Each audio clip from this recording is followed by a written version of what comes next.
delitos que, digamos, con el transcurrir de los años, como que han quedado, son como delitos que han quedado, digamos, han sido considerados, están siendo considerados no tan importantes como antes, ¿no? Antes el honor era muy importante, ahora parece que no tanto, ¿no? Han visto los chicos que hacen sus TikToks, esas ridiculez y media, ¿no? Parece que, bueno, antes la reputación, uno quería guardar su honor, su reputación, quería que todo el mundo te vea, digamos, o te respete, ¿no? Ahora parece que es al revés, ¿no? Mientras más estupidez hagas, ¿no? Mejor, ¿no? Entonces digamos que el honor ha ido quedando relegado, pero es muy importante. Por eso que en los últimos años muchos penalistas consideran que el honor tiene que ser, digamos, una figura del derecho penal no tendría que haber. Un bien jurídico del derecho penal no tendría que haber. Muchos dicen que esto debería estar dentro del ámbito de la indemnización en la vía civil. ¿No? Y ya no como delito propiamente en nuestro código penal. Teniendo en consideración pues, el principio de última ratio, ¿no? Y que también en los dos ha ido viniendo menos, ¿no? ¿Es así o no? Yo recuerdo cuando era niñito, cuando alguien me inventaba la madre, por ejemplo, tenía que pelear, porque era la peor generación a nosotros que lo podían hacer. Eso ahora va a cambiar para los jóvenes que se metan la madre como si nada, ¿cierto? Sí. Las mayorías entienden que la anterior clase no sé, deberíamos de práctica. ¿Claro? Que tus compañeras entienden para resolver las clases. Ok, pero lo resolvemos al final. Terminamos la clase y la resolvemos al final. No te preocupes, sí, hoy día lo vamos a resolver la práctica. ¿Ok? Entonces, miren ustedes, ¿ah? Se ha ido a venir menos un poquito el tema del honor como bien jurídico protegido. Ahora se ve mucho la afectación al honor, ¿cierto? ¿No? Es bastante común, ¿no? Y ese es un problema grande. Porque la pregunta es, ¿quién va a establecer cuando hay una afectación al honor? ¿Qué pasaría, por ejemplo, que ahora que se ve, por ejemplo, eso yo no veía, cuando yo era joven, eso yo no veía, por ejemplo, qué está pasando en la actualidad, ¿no? Por ejemplo, una chica o otra chica le diga, hola zorra, ¿no? ¿Han escuchado ustedes seguro en algún momento, no? Y la otra le dice, ¿qué tal, bitch? ¿No? Eso no se veía en mi época, ¿no? Ahora han cambiado, las épocas cambian, pues. Ya, pregunto mismo, ¿qué más esta chica le dice a la otra, hola zorra? Y por ahí está pasando un fiscal. ¿Qué dice el fiscal? Está olvidando eso. Pero ¿qué digamos esta persona que puede determinar el pronombre de otra?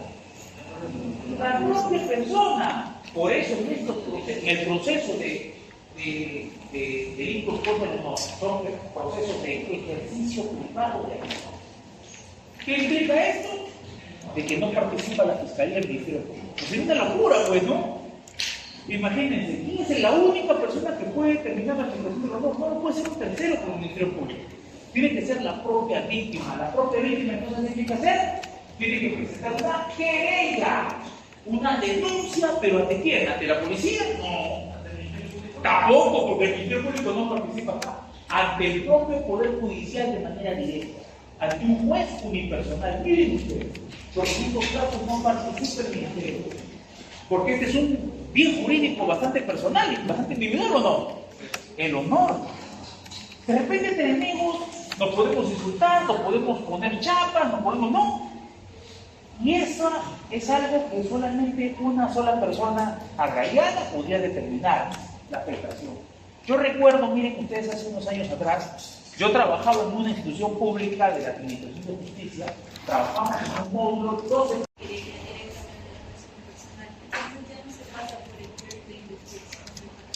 No, todo el trámite se hace ante un juez unipersonal.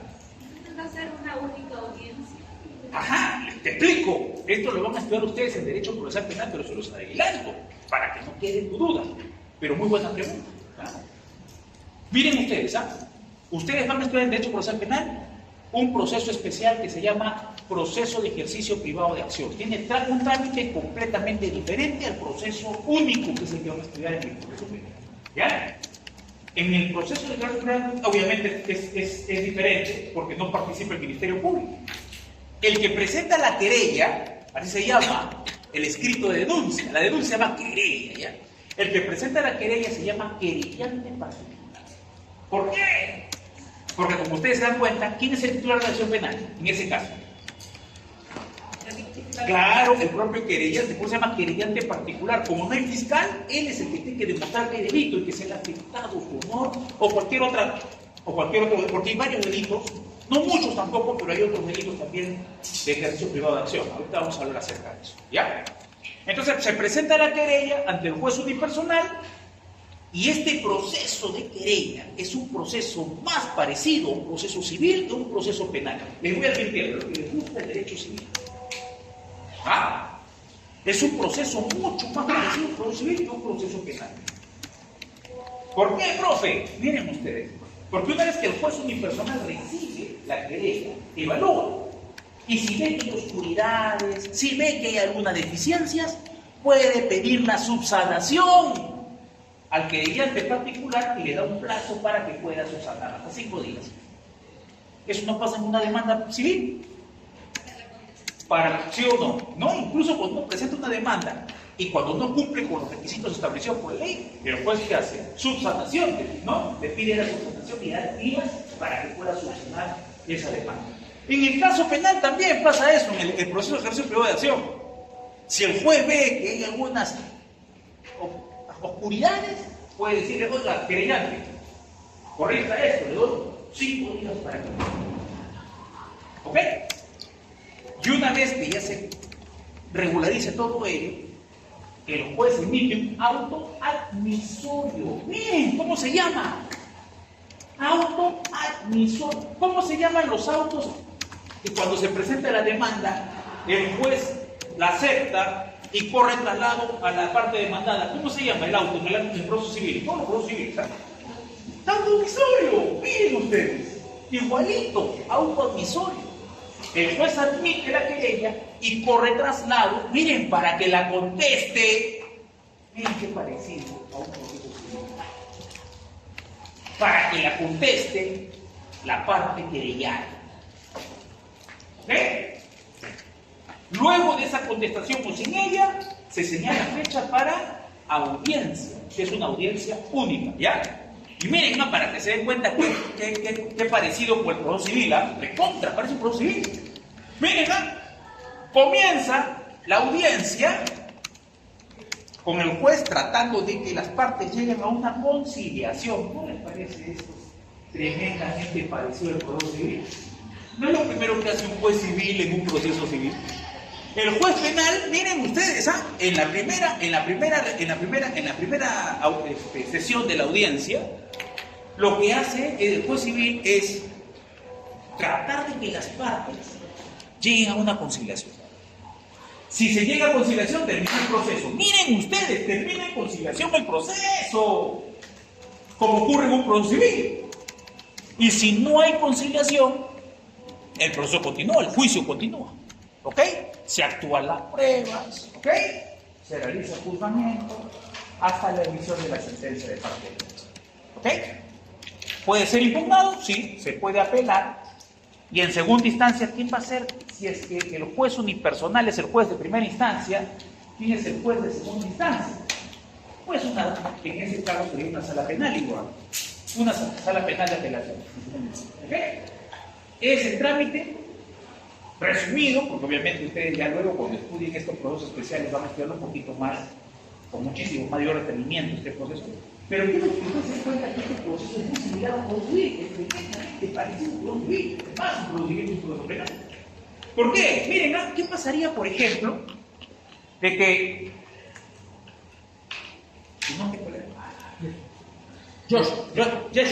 Yo, por ejemplo, a Yeshua, es Jesús, ¿no? Miren, que yo a Yeshua lo quería. Miren, lo quería yo a Yeshua. Y Jenja viene y me dice, profe, pero si podemos llegar todos a un acuerdo, bien. Profe, ¿qué tal si llegamos a un acuerdo? Yo le doy una cantidad, yo sé que le ha afectado o no, le doy una cantidad de dinero y de repente llegamos a un acuerdo. Transemos, realicemos una transacción extrajudicial. ¿Eso se acepta o no se acepta? En este proceso sí. Llegamos a una transacción extrajudicial, firmamos los dos, lo presentamos al juez, terminó el proceso. Miren ustedes, ¿eso pasa con violación? ¿Eso pasa con robo? Porque son de ejercicio público de acción. Todos los procesos, todos los delitos de ejercicio público de acción donde participa el Ministerio Público son de oficio. En cambio, en estos que son de ejercicio privado de acción, puedo llegar a una transacción con ellos. Miren ustedes. Y puede terminar eso el proceso. ¿Se acuerdan ustedes de esta brasileña? No me acuerdo su nombre, pero se peleó con la colombiana, que era la mujer del público. La Milena. Milena Zárate se peleó con la brasileña. Grace. No, con una brasileña, que publicó tenía una revista donde publicó de que ella, cuando llegó al Perú, la colombiana, se había prostituido. Jenny Alves, ella. Una rubia. Jenny Alves ganaba para hacer una revista y publica que Milena Zárate se prostituía. ¿Ok? Entonces, ¿qué hace Milena? Milena dice, ¿cómo es posible que hace eso? ¿Ok? ¡Bla! Le mete su querella, ¿no? Yo pienso que primero ha tenido que enviarme el derecho a rectificación, que es un derecho que tiene que existir. Cuando alguien afecta a otra persona a través de un medio de comunicación, existe el derecho de rectificación. ¿Qué significa eso? Le mando su carta notaria y le digo, ¿sabes qué? Rectifícate en la misma medida que me estás afectando mi honor. Si la persona se rectifica, no hay delito, no hay de proceso. Termino ahí, ¿ok? Pero si la persona no se rectifica, ahí recién puedo querellar. Acuérdense de Magali con Paolo. Paolo le dice a mi Magali, yo no estuve a las 3 de la mañana en el Álvaro Gutiérrez. Magali dice, no, si estuviste a las 3 de la mañana porque yo creo en mi fotógrafo. Mi fotógrafo me ha contado eso y yo le creo. ¿Ok? Entonces Paolo te dice, le manda la carta notarial, ¿cierto? ¿Qué hace ella? En vez de rectificarse, ¿qué es lo que hace Magali? Lo rompe ante los medios de comunicación la carta notarial. Bueno, eso fue lo que le generó, ya ustedes saben todo lo que es. ¿Ok? Derecho a rectificación, seguramente le envió una carta notarial para que se rectifique, no se rectificó y le querelló. En pleno proceso, miren ustedes, en un programa de televisión las dos se reúnen y deciden llegar a una transacción, viejo amigo. Firmaron un documento, ambas la firmaron, creo que 20.000 dólares o 20.000 soles, no sé si la doy mejor, se comprometía por pago, genial, a Milena Zárate. Firmaron las dos, yo supongo que legalizaron firmas, lo presentaron ante el juez y el juez dijo, ya terminó. Se soluciona ese problema, ya para qué continuar. Miren ustedes. Ahora, otra cosa, miren, puede haber una transacción extrajudicial y eso puede culminar el proceso. ¿Es como un proceso civil o no? Otra, miren, para que se den cuenta, es un proceso civil prácticamente.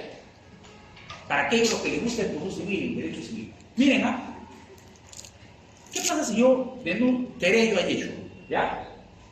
El proceso está avanzando y yo digo, pucha, ya no quiero ya. Esto me trae gastos, pierdo mi tiempo, ya no quiero continuar con mi querella, ya. ¿Puedo plantear un desistimiento? Señor juez, ¿me desisto de este proceso ya para que termine? Sí, termina el proceso. Con desistimiento. ¿Eso puede darse en un proceso de violación? No. ¿Eso puede darse en un proceso de homicidio? ¿Un proceso de robo grabado? En un proceso de ejercicio público de acción no puede pasar eso. La víctima no puede decir, señor juez, me desisto de mi denuncia. Cuando es proceso, cuando es de ejercicio público, es de oficio. Haré que fiscal. En cambio, cuando es de ejercicio privado, miren ustedes, la persona que denuncia puede decir, ya no, yo no quiero, ya, ahí nomás que quede. Y termina el proceso, miren ustedes, termina el proceso con el desistimiento. ¿Qué les parece? ¿Es un proceso civil más que un proceso penal, sí o no? Claro. Esas son las características que tiene el proceso de ejercicio privado de acción que se da en los delitos contra el honor y otros delitos más también. No solamente en delitos contra el honor, sino otros delitos más también. No son tantos, pero existe este proceso. Así que los que les gusta el proceso civil, y si mañana más adelante tienen un proceso de periodo de acción, se van a sentir como estuvieran en casa. Sobre todo por una condición que es muy importante, porque van a tener que determinar cuál es la afectación que se ha generado ahí. Estoy hablando del marco reparatorio, lo que en el ámbito del derecho civil se llama indemnización, y en el ámbito penal se llama reparación civil. Eso es lo que más les gusta a los civilistas. Yo supongo, no lo sé, yo supongo, ¿cierto? ¿No? ¿Cuánto es la afectación que se le ha generado en el patrocinado? Ese daño, ¿cierto? Que implica un daño social. Todos los delitos que vamos a estudiar el día de hoy implican la existencia de una afectación. ¿Y cómo se ha afectado socialmente? Por alguna situación particular. ¿Recuerdan el caso de Paolo Guerrero? El caso de Paolo Guerrero no fue por delito contra el honor.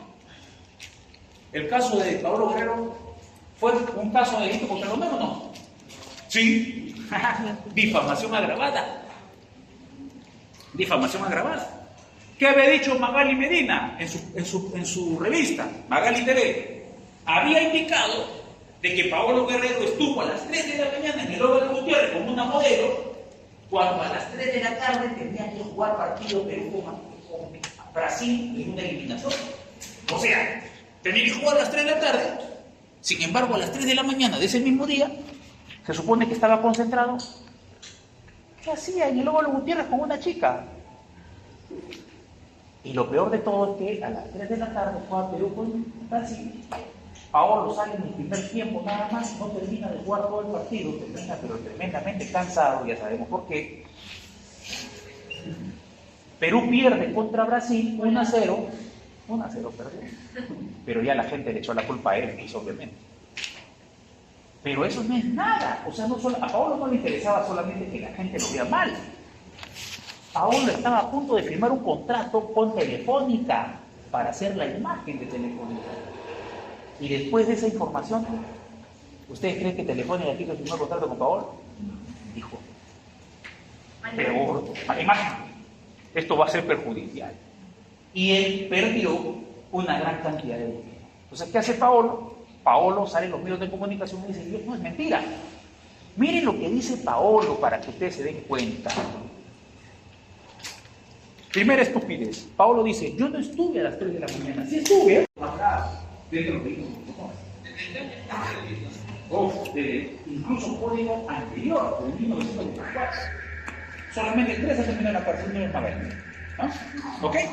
Entonces, ¿qué ocurre? Miren ustedes, rompe y ¿qué hace Paolo? La querella. ¿Ok? Y durante el proceso de querella, Magali continúa mencionando de que él estaba ya, pero solamente se lo digo a ella sin que nadie, ni siquiera alguien de repente por ahí cercano escuche.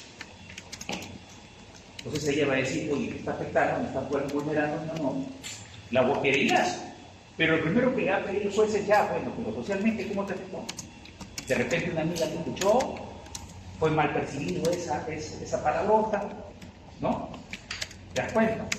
Entonces no solamente es que ocurra el hecho, sino que el hecho tiene que tener un contexto también social y una afectación. ¿Ves, Jimena? Esa es la característica de estos delitos.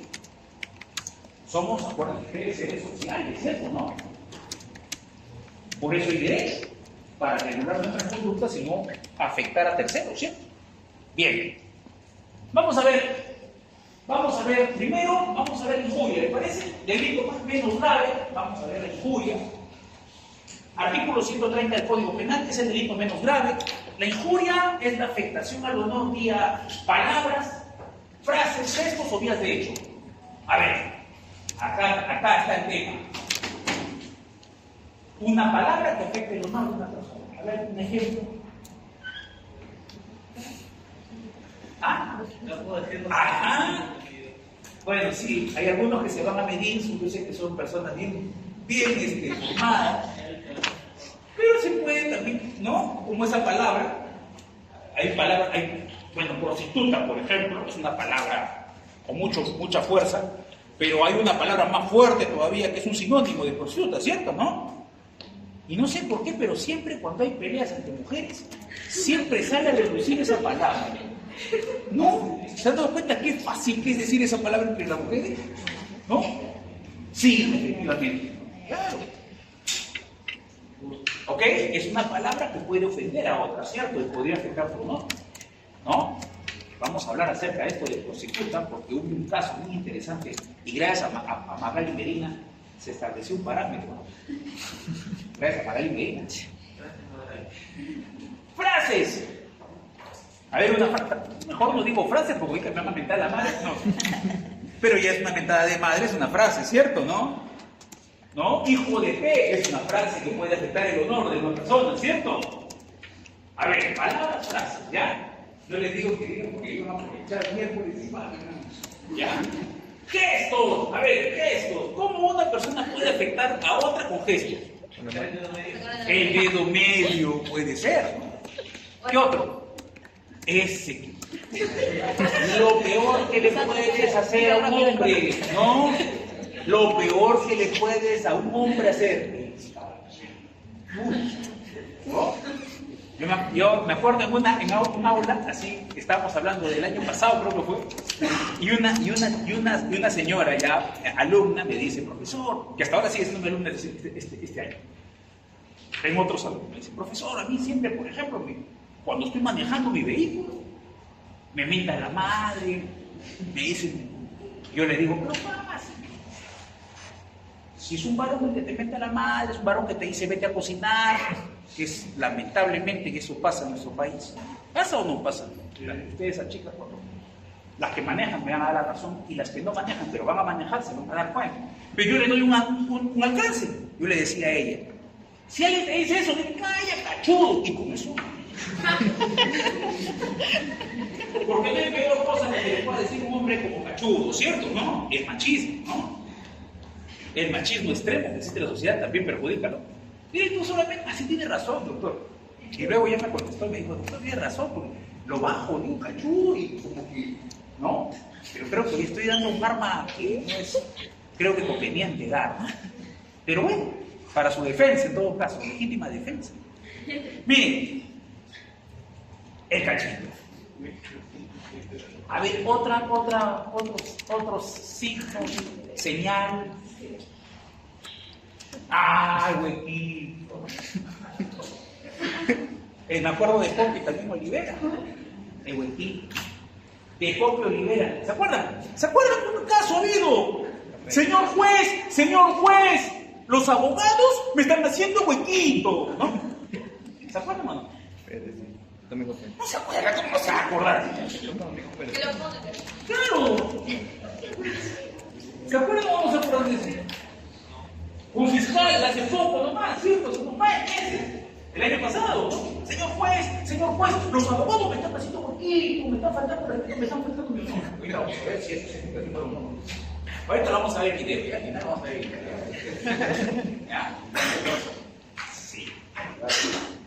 Vamos a ver, ¿qué opinan ustedes de eso? ¿Hubo huequito, no huequito, vacilón, no vacilón, burla, no burla?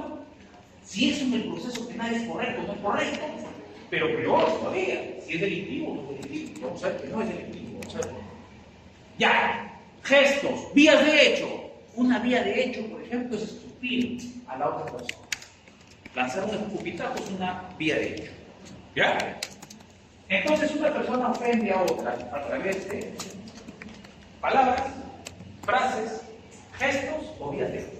Ahora, para que haya injuria, tiene que haber solamente una persona, por lo menos, o dos personas, digamos, de testigos de este acto. ¿Ok? Cuando son varias personas, vamos a ver que es otro delito. ¿Ok? Entonces, en eso consiste la injuria, ¿ya? Normalmente la injuria es cuando una persona digamos que insulta a otra, ¿no? Es normalmente un insulto que puede afectar o vulnerar el honor de la persona, la percepción que tienen terceras personas de uno. ¿Ya? Muy bien. Ahora, ¿dónde no hay injuria? Bueno, ustedes han escuchado un montón de injurias, de repente hasta diariamente, cuando viven a la universidad, han escuchado un montón, que es algo bastante común de estos casos. ¿Dónde no puede haber injuria? Por ejemplo, primera circunstancia donde hay injurias, tráfico rodado. ¿Han visto ustedes que el chofer de la combi le mete a la madre al otro? ¿Ha visto? Es tan común que ahí no hay delito. No hay delito. Se ha normalizado esa conducta. Así que ustedes pueden mentar la madre. No, mentira. Pero en el tráfico no hay injuria. ¿Dónde más? Política. Han visto que los políticos se dicen su vida y no pasa nada, ¿no? Porque en el ámbito de la política es bastante común. ¿Quién ciudadano no piensa lo peor de los políticos, díganme ustedes? Todo lo que le decimos a los políticos, ¿cierto? Entonces, bueno, tan común que tampoco allí podría haber injuria. Miren ustedes, no podría haber injuria tampoco en el ámbito de la política, ¿ya? Hay un chistecito hace 2 años atrás, que dice una persona estaba pasando por Alfonso Ugarte, por el otro, ¡deporte! Aquí miren ustedes, en el ámbito del deporte. No sé si han ido al estadio alguna vez. ¿Has ido al estadio alguna vez? ¿No te han ido al estadio? ¿Han ido al estadio alguna vez, cierto? Es una experiencia, yo te digo, anda aunque no te guste, porque es una experiencia sociológica, puede ser una experiencia psicológica y también hasta jurídica, ¿cierto? Porque una persona que es tranquilito, que no manda una boca, vas al estadio y te das cuenta cómo la multitud te puede cambiar. Una persona que nunca abre lisuras, tan tranquilito, se va al estadio, yo he visto, bailar el coche, ¿no? ¿Cómo cambia la gente? ¿Acaso el árbitro va a decir ya a los 40.000 que me están mandando la madre, le voy a ya? ¿Cierto, no?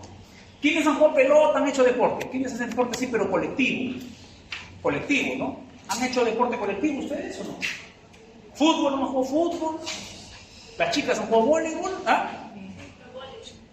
Por ejemplo, en el voleibol, ¿alguna vez no has insultado a la competidora? ¿Alguna vez no le has dicho? ¿Ah? ¿Pasa o no pasa tanto? Sí, pasa. Sí, en el fútbol, hasta ¿Perdón? Ah, no, en el fútbol, como es de contacto, en el fútbol. Yo juego fútbol, porque era pobre, jugaba bastante. Pucha, cuando uno juega fútbol, tú me estabas de madre, ¿cierto? Yo jugaba de delantero. Entonces yo me daba a cada rato, yo también tenía que saber dar, también me daba a la boquilla, ¿no? Porque el defensa siempre me estaba la madre, yo también tenía que meter, ¿no? ¿No? Porque esa es la boquilla. Termina el partido, todos las manos abrazados, chévere, ¿no? Pero en pleno partido puede haber inventadas de más de 10 siniestras. Esto me hace recordar un proceso que se le siguió al Puma Carranza. Partido de la U con otro equipo, y siempre iban donde el Puma porque el Puma habla tontería y media, hasta ahora sigue hablando de estupidez. No sé cómo puede estar en algún programa el Puma, no sé. Y le preguntan al Puma, ¿qué te pareció el partido? Mal. ¿Cuánto le habrán pagado al árbitro? Dice, porque el Puma hablaba de alzada, ¿qué va a pasar? El árbitro ve la televisión. Lo quería. Sí. Profesor, y en videojuegos, por ejemplo en Dota, es como que si yo quiero entrar y alguien me insulta, puedo pelear. Mira, qué interesante, es el ámbito de deporte. Se convierte, miren, yo particularmente tengo una idea bastante clara de lo que es el deporte y lo que no es un deporte. Pero esto se está convirtiendo en deporte, se está considerando deporte. Sí. Bueno, yo la verdad, mucho no me parece que sea deportivo el hecho de estar manejando, ¿no? Juego, pero es considerado, creo que deporte para muchos se ganan la vida incluso haciendo este deporte, ¿cierto? Entonces, si es un deporte, ya estamos, digamos, dentro del ámbito de protección, digamos, penal. Sí. Pero incluso en el mismo ámbito del fútbol, cuando no es que ha pagado al árbitro, no es que haya un delito, pero sí hay una sanción administrativa. Ah, muy bueno, ¿tu nombre? Janer. Janer. Mira, Janet, tiene razón. Pero estamos hablando de penal, ¿cierto? Claro. Delito no va a haber. Pero puede haber una infracción administrativa que es el derecho deportivo el que se encarga, ¿cierto? ¿No? ¿Cierto? Ahora, miren, pero miren lo que pasó con este árbitro. Este árbitro que hirió a Puma. Y el juez, ¿saben lo que dijo el juez? Dijo, no. Porque en el calor del partido, muchas personas están pues con toda la adrenalina y podrían decir cosas que de repente no quieren. Y lo absolvió justamente por eso. Difamación agravada, porque Puma lo hizo a través de los medios de comunicación. Ojo, el juez dijo no hay sanción penal, porque en el calor del fútbol, del deporte, podría ocurrir eso. Y efectivamente, pues, cuando uno está compitiendo, muchas veces te puede salir una lisura para el otro, para el competidor, ¿no? O a veces te puede salir algún tipo de insulto, ¿no? Para bajonear.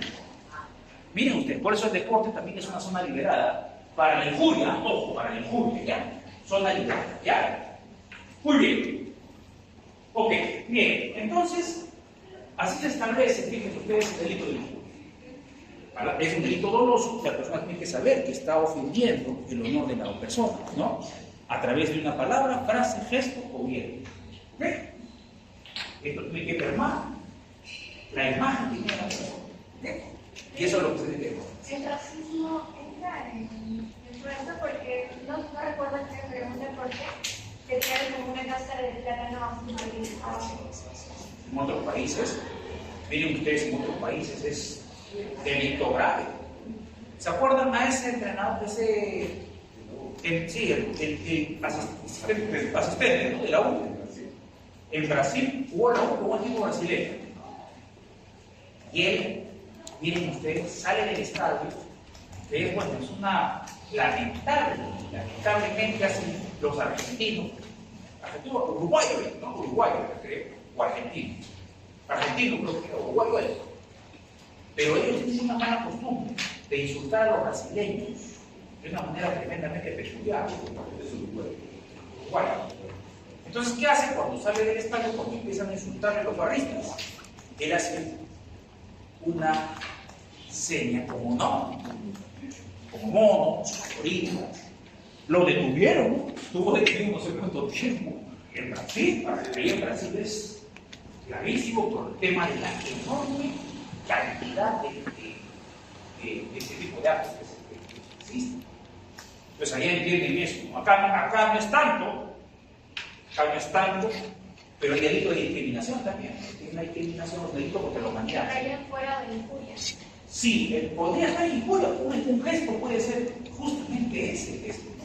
Imitar a un gorila, a un mono. Ese puede ser un gesto también que puede afectar el honor de la persona. Tendría que evaluarse el contexto y las circunstancias. Y cuánto habría afectado también a la ley. Ese tipo de gesto, a pesar de que sea en una zona como los deportes, sí podría. No. Si es en el deporte, no. Pero ojo. Eso pasa en el Perú, lamentablemente. Pero en otros países no se acepta. Por ejemplo, Brasil, como te digo, es otra ley, ¿no? Otro sistema jurídico, ¿no? En el Perú, hace poco se ha visto a una periodista que hizo un partido, hizo su gesto, también ese gesto. Sí. Entonces, por ahí también se ha visto algunos otros futbolistas que cuando mete un gol, hace el gestito de la puñilita también. Sí. Entonces, esos gestitos, por lo menos en el Perú, tendrían que verse, pero si es en el ámbito deportivo, son deliberados, por lo menos hasta el momento. ¿Ok? Vamos al siguiente delito, pero antes de eso hay que ver, ya, calumnia, artículo 131 del Código Penal. Cuando hay calumnia, es un delito más grave. Cuando hay calumnia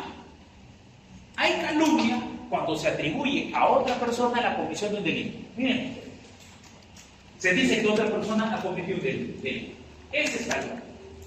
Es más grave, ¿cierto? ¿No? ¿Tú no recuerdas? Geraldine, por ejemplo. Yo le digo, Geraldine, no era secretaria. Digo, Geraldine es la que ha robado el celular de Diego. Estoy calumniando. Atribuir la comisión de delito. Decir, por ejemplo, ese tipo es un acosador sexual. Ese tipo es un violador. Ese tipo es un ratero. Eso es calumnia. Si esto afecta obviamente al ámbito social de la justicia, no ha dicho que eso se llama mínimo texto. La calumnia es más grave, más grave que la sola injuria, ustedes se acuerdan. ¿Cierto? Ahora, ese atribuir a otro un delito, el Código Penal es clarísimo, dice delito. O sea, no puede uno, si uno atribuye una falta, pues no hay calumnia, ¿cierto? Tiene que ser un delito en particular. ¿Ya? Un delito en particular. atribuir a otro que ha cometido una conducta delictiva. En eso consiste este delito, ¿ya? Ok. Muy bien, el sujeto activo cualquier persona, es un delito de lesión, se tiene que llegar al destinatario definitivamente, ¿no? Sí. Si estamos en un proceso judicial y se ha demandado a una persona y le digo, si es un violador, ¿qué pasa? ¿Me puede denunciar? No. Buena intervención, ya lo vamos a ver. Profe, ¿puede haber calumnia en un proceso judicial? No. Porque si no el fiscal lo denunciaría a todo el mundo. Porque el fiscal en el proceso, ¿qué es lo que dice? ¿Ha cometido delito, sí o no? Entonces, dentro de un proceso no se acepta la existencia de calumnia. Por eso les decía en este caso a este fiscal que decía, juez, ¿no puede? Bueno, obviamente el juez se puede controlar. Él es el director de la audiencia. Entonces el juez, o los jueces sí pueden decir, bien, tiene que controlarse. Pero de ahí a que esto termine en un proceso penal, de ninguna manera. ¿Ok? Muy bien, entonces, la calumnia dentro de un proceso no puede ser posible. Profe, acá hay una... Sí. Profesor, ¿Tu nombre? Débora. Débora. Ah, su madre, ese nombre. Ya. ¿Y es diferente con una denuncia calumniosa? Ahí está. Justo. Débora, me he leído la mente. Justo iba a hablar acerca de eso. Miren ustedes. Ah, Débora, me he leído la mente. Miren ustedes. Denuncia calumniosa, calumnia. ¿Cuál es la diferencia? Esto es importantísimo. La denuncia calumniosa es un delito contra la función jurisdiccional, contra la administración de justicia. Y este es un delito contra el honor. Profe, ¿cuál es la diferencia entre una denuncia calumniosa y una calumnia? Acá tienen que saber ustedes diferenciar, porque hay abogados, Débora, hay abogados que no saben diferenciar cuál es que consiste cada uno de ellos, de estos delitos. ¡Qué grave! La denuncia calumniosa es cuando una persona va ante una autoridad para denunciar un hecho inexistente, un hecho falso. ¿Se dan cuenta? En cambio, la calumnia no repercute en ninguna autoridad. ¿Ok? O sea, si yo voy a la comisaría y le digo, señor juez, Joselito me ha robado mi celular, yo sabiendo que es falso, eso es denuncia calumniosa. Porque yo ya he dado cuenta a la autoridad, si le digo al fiscal o si lo que ellos tal vez. ¿Se dan cuenta? Pero si yo le digo, por ejemplo, a una persona, oye, ¿sabes qué? Pablito me ha robado mi celular, eso es calumnia. La diferencia entre calumnia y denuncia calumniosa, Débora, es que la denuncia calumniosa pones en comunicación del hecho a la autoridad, atribuyes el delito pero a una autoridad. En cambio, en la calumnia no. Puede ser a otra persona. Perfecto. Esa es la gran diferencia entre ellos. ¿Ok? Listo. Calumnia, entonces, es delito más grave que el enojo, ¿no? Siguiente. Muy bien, estas son las características de la calumnia. Se debe atribuir la comisión de un delito. Bueno, el delito puede ser de acción o omisión. Delito, no, ahí no hay problema. Puede ser cualquier delito. Recuerden, delitos no faltan. ¿Ok? A ver. Bueno, son circunstancias obvias. Por ejemplo, no habrá calumnia si atribuye a la comisión de un hecho despenalizado. Por ejemplo, ustedes sabían que adulterio era delito hasta el 91. Y se supone que yo le digo a una persona, oye, adúltero, estoy aceptando su mano. No, porque ya no constituye delito. ¿Se dan cuenta? Tiene que ser un hecho que esté penalizado. ¿Ya? Debe tratarse de un hecho supuestamente cometido, no de un delito futuro. Oye, tal persona va a querer robar un celular. Eso no es calumnia. Eso es un hecho que efectivamente se produce. Son, digamos, elementos o características que son obvias, ¿no? Dentro del ámbito de la calumnia, para que sea considerada como. Vamos a la siguiente, difamación. Artículo 132 del Código Penal, el delito más grave de todos. El delito más grave de todos los delitos contra el honor. Difamación. ¿Ya? ¿Cuándo hay difamación? Cuando hay afectación del honor a una persona, pero ante varias personas, ante varios individuos, estén juntos o separados. Miren, que estén juntos o separados. Se afecta el honor de la persona, pero ante varios individuos, ante varios sujetos. ¿Ya?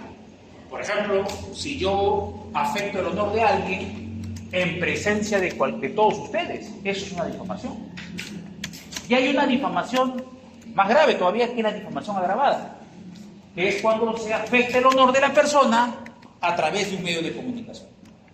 Medio de comunicación, la televisión, la radio y el medio de comunicación ahorita de moda, ¿cierto? Que más se utilizan las redes sociales, internet, ¿no? Fíjense qué fácil es afectar a veces el honor a una persona. Un chat en WhatsApp puede ser una difamación agravada si es que alguien afecta el honor a través de un chat, ¿no? Entonces hay que tener muchísimo cuidado. La difamación, entonces, es el delito más grave y existe lo que se llama difamación agravada cuando se utiliza un medio de comunicación. Dolosos son los tres. No puede haber un caso que uno también, por ejemplo, Es que difícil es que tiene que determinarse el dolo. Los tres delitos son dolosos. No se pueden cometer por culpa o imprudencia. ¿Ok? Los tres son dolosos. O sea, pero el hecho de decir, uy, se me chispoteó, como dice el Chavo, del contexto de repente es difícil de creer. Porque para reenviar de repente un acto difamatorio, la persona sabe que lo está enviando. Hay determinados pasos que exige, ¿no? Las redes sociales. aunque quede en la información cierta. Ajá, buena intervención. Miren. En la doctrina, ustedes leen cualquier libro de derecho penal parte especial, todos los autores van a decir que puede haber injuria, difamación o calumnia, aunque el hecho sea verdadero o falso. Lo que importaría sería la afectación social que se genere con el delito. ¿Ok? Pero lo que están haciendo los jueces jurisprudencialmente, miren el caso de Paolo Guerrero con Abel Medina, es determinar si es verdad o no es verdad lo que está señalando la persona que ha sido afectada, la persona que es el cliente particular. O sea, se toma muy en cuenta la verdad. Por ejemplo, ¿no? Un caso alucinante, que luego lo vamos a examinar también con mayor detalle. El caso Prostivedet. ¿Se acuerdan del caso Prostivedet? Hace años atrás, Magali Medina saca, pues, ¡Ampay! ¿No? Ampay, una vedette conocida, se dedica a la prostitución, ¿no? Claro, resulta que había un programa que se llamaba Luna Nueva, que estaba conducida por una chica que desapareció, Gabriela Rivera se llamaba ella. Una chica que apareció de la nada y desapareció también, de la misma manera. ¿Ya? Una chica que trabajaba en un programa Reyes y Salsa solamente como bailarina, luego estuvo como animador de este programa y se fue, creo que cayó bastante mal ella porque, miren ustedes, en un programa empezó a hablar de la ciudad blanca de Trujillo y eso fue su Waterloo. Todo el mundo ya se imaginan todo lo que le dijeron, ¿no? Por haber dicho que la ciudad blanca era de Trujillo. Bueno, ella en su programa hace un reportaje sobre la prostitución de las vedettes, pero no llega a determinar que la vedette se prostituía. Se hablaba en su reportaje de que había una vedette que se dedicaba a la prostitución, pero no llegaba más allá, ¿me entienden? Se hablaba de quién en su reportaje, de una vedette que en la actualidad es abogada también, dicho sea de paso, miren ustedes. No, ¿ah? No, Maribel Velarde. Entonces Magali cuando ve eso dice, esto me ha tenido la valentía de hacer, yo lo voy a hacer. ¿Ok? Y agarra y empieza a hacer su investigación para determinar efectivamente, hace pasar a un tipo como parroquiano, como cliente de la prostitución, tiene un contacto con una proxeneta y la proxeneta le ofrece una proxeneta. ¿Sabes qué? Mira, el parroquiano le dice, quiero tener relaciones con una chica, pero que sea conocida del medio. Y ella le dice, uy, te voy a presentar una chica que es linda. Tú la debes conocer, trabaja en Reyes y Salsa, en Canal 5. Se llama Mónica Daro. Y él le dice, ¿quién? La Potoncita, porque ese era su apelativo. Miren qué terrible apelativo. Ese era el apelativo de esta bailarina, la Mónica Daro. ¿Ya? ¿Qué pasó? Perfecto. ¿Cuánto me va a cobrar? $350. Ya, perfecto. Concertan la cita y ¿qué hace Magali Medina? Pone una cámara en el cuarto de hotel y filma toda la actividad sexual que tuvo Mónica Daro con su esposo. ¿Qué? Por eso les digo que Magali Medina hay que agradecerle mucho los parámetros que se han dado dentro de esto, si yo lo digo. ¿Por qué? Porque ahora ya sabemos que nadie te puede poner una cámara en un sitio cerrado, ¿cierto? ¿No? Sin autorización, ¿cierto? ¿No? Pero este caso fue el que determinó ese parámetro. Por eso Magali, desde ese caso, Magali ya no es que pone cámaras, sino Magali trata de grabar desde afuera. ¿Se dan cuenta? ¿No? Fue un escándalo, ya imagínense el rating que tuvo Magali Medina esa semana, altísimo, todo el mundo a la zapería viendo quién será, y la vieron a la Mónica Daro prostituyéndose. ¿Ok? El día de domingo, como Mónica Daro trabajaba en Canal 5, Mónica Daro da una entrevista en el programa Panorama y dice, esa señora lo que está haciendo es afectando a mi correo. Ella no se da cuenta que yo tengo un hijo que está en el colegio.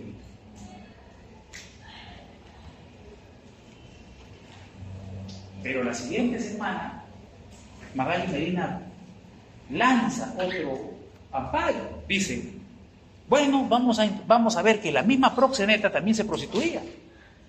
Y por un precio un poquito más barato, se ve al parroquiano realizando actividades sexuales con la propia proxeneta. Y luego el parroquiano le dice, yo quiero conocer a otra persona más. ¿A quién tiene dentro del camino? Y ella le dice, tengo a una chica, pero esta chica sí es más aventada, es más brava, más experimentada y por ende cobra más. ¿Quién es? Le dice. Tú la conoces a Isabela, la que trabaja con JB en Canal 2. Ella. ¿Y cuánto cobra?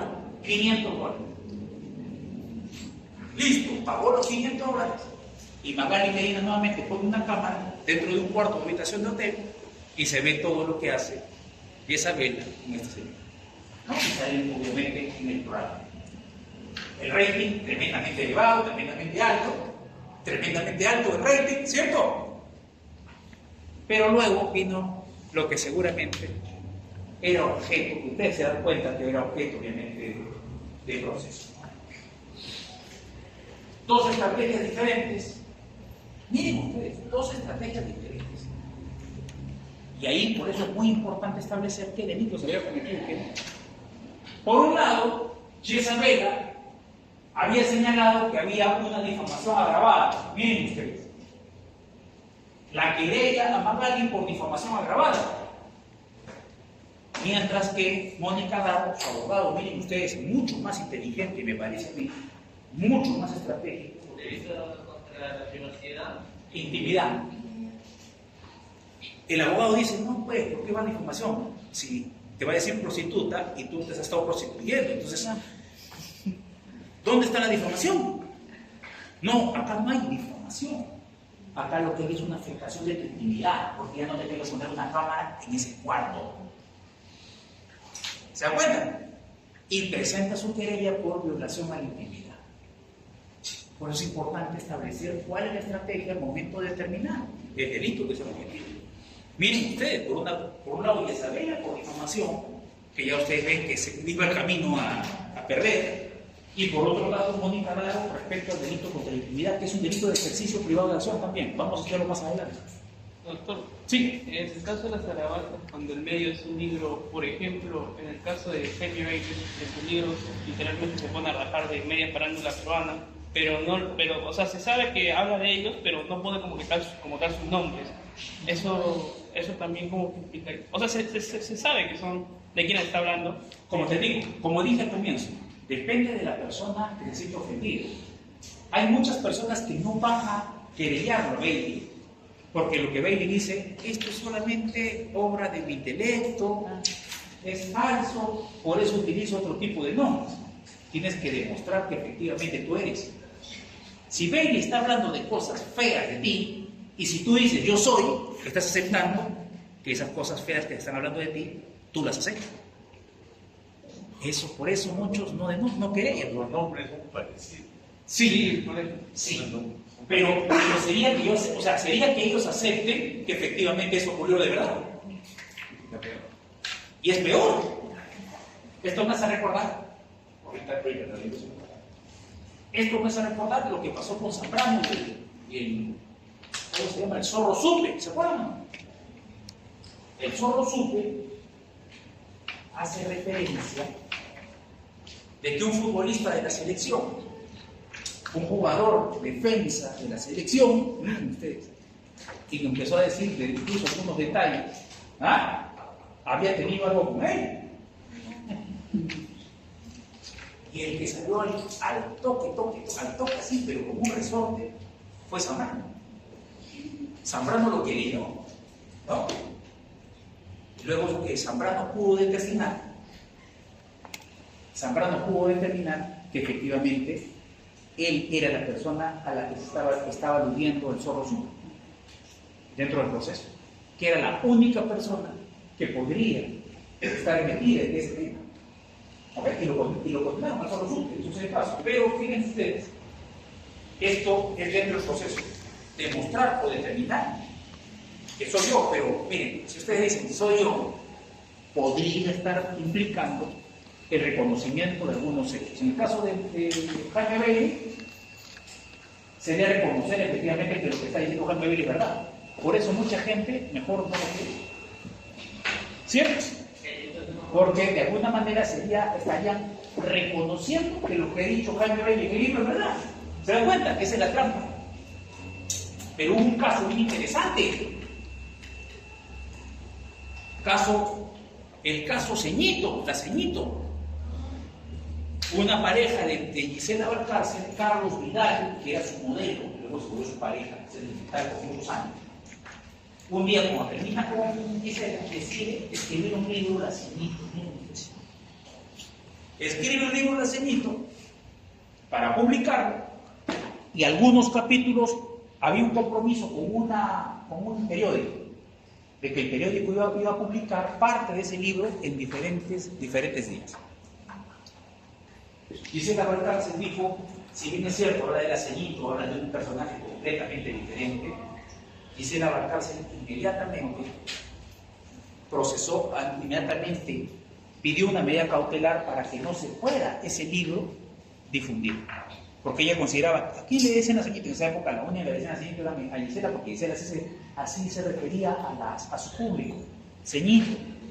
Entonces todo el mundo sabía que era La Ceñito, aunque en el libro no se diga el nombre. Él decía, no, pero este es producto de mi invención. Pero miren ustedes, ella decía, la única que puede es ese libro y la percepción que puede generar en las personas. Para las personas que leen el libro van a decir, ¿quién es La Ceñito? Todo esto hizo. ¿Y por qué fue tanto escándalo este proceso por La Ceñito? Fue muy escandaloso, porque Gisela Valcárcel, para ganar el juicio, ¿saben lo que hizo? ¿Sabe lo que hizo Gisela Valcárcel para ganar el juicio? ¿Perdón? No. Pero parece la ñañita, ¿no? La ñañita sí registró. ¿Qué hizo? Así es. Fue donde Vladimiro Montesinos y le dijo, señor Vladimiro, yo tengo un proceso, yo quiero que ese libro no salga. Y Vladimiro le dice, no, ¿qué es Giselita? Hay un video. El tema es que los jóvenes no investigan, deberían investigar. Los Vladivideos son importantes para ver quién es quién. Hay muchas personas que están en los Vladivideos y que pasan prácticamente desapercibidos. Y uno de ellos es Gisela Valcárcel. Gisela Valcárcel fue donde Vladimiro para que Vladimiro le ayude en el proceso, para que impida que el libro de Carlos Vidal pueda ser publicado. Y hay un Vladivideo que demuestra ello. Bueno, sí, ahora sí. Por ejemplo, si yo agarro la obra de alguien, imaginemos un libro, yo digo el autor está en el cuadro, ¿no? Un tal cual. No sé qué diga pasa. su nombre, pero dicho el autor. Son mentiras. Ya. Vamos a ver bien, siempre y cuando se haya una afectación y no esté dado dentro de la crítica. Porque la crítica tampoco implica sanción penal. Eso lo vamos a ver en un ratito más. Cuando es una crítica, ¿han visto ustedes que a veces yo les digo, oye, esa película es una porquería? ¿Cierto? Si es dentro del ámbito de una clínica, no hay problema, siempre y cuando no se afecte a una persona. Esto me hace recordar a este Cachín, ¿no? A Cachín, yo pensaba que tenía buen sentido del humor, pero parece que no lo tiene tanto. Cuando le entrevistó este patita, este pavito, ¿cómo se llama este pavito? Que entrevista en las universidades. No sé cómo la gente lo ve.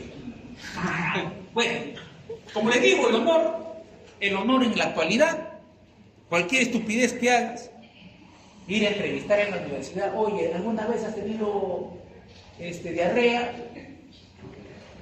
Y tiene unas vistas. ¿Te consideras ¿Que te consideras pituco? Ah, madre. Me tiene un cachetadón por el. Lo bueno es que siempre habla bien de los samarquinos, ¿no? Habla bien de los samarquinos. Eso es porque hay bien, para que no le saquen la mugre, ¿verdad?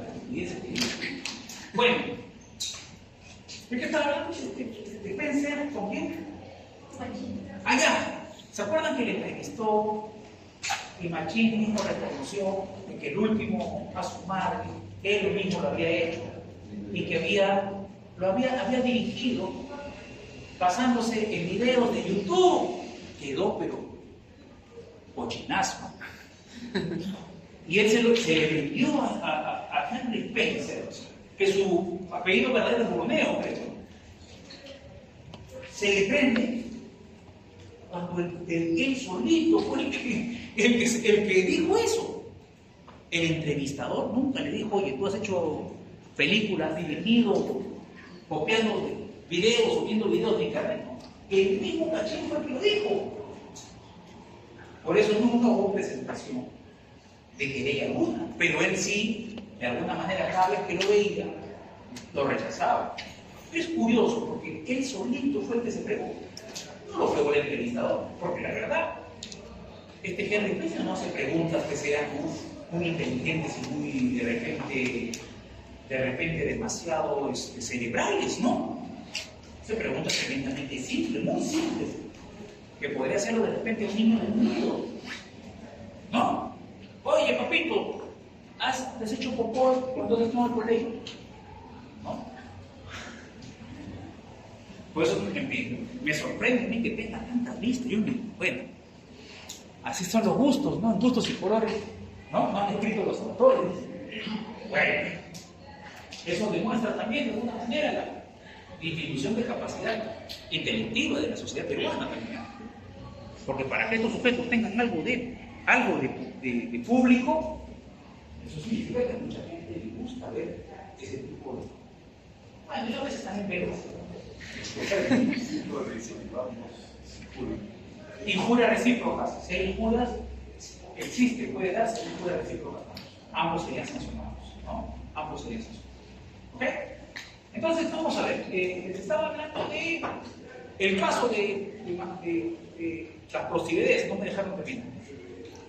Entonces, Mónica Daro denuncia por violación a la comunidad. Ella Madali, porque durante esa época pasa una desgracia terrible. Ustedes la conocen a la princesa de Gales, a Diana de Gales, ¿cierto? En esa época, Diana salía con su enamorado, un egipcio multimillonario, en un restaurante de París. Se mete a su limusina y Diana era terrible, Diana no tenía vida privada prácticamente. ¿Han visto? Los paparazzi la perseguían, es terrible. Qué terrible vida. Persiguen a la limusina. Ellos le piden ir más rápido, se van por un subterráneo y la limusina choca contra una columna subterránea y el carro pues empieza a dar vueltas de campana. Y los paparazzi que estaban persiguiendo sus motos y sus carros van y en vez de ayudar a Diana, la ven que Diana estaba agonizando y en vez de ayudarla, adivinen qué hacen. Comienzan a tomar fotos. Porque ellos decían, la última foto de Diana, ¿cuánta plata les iba a traer? Eso es lo que ellos pensaban. ¿Ok? Esto generó la indignación mundial. Y muchos decían, ¿hasta dónde llega esa idea de que una persona pública no puede tener intimidad?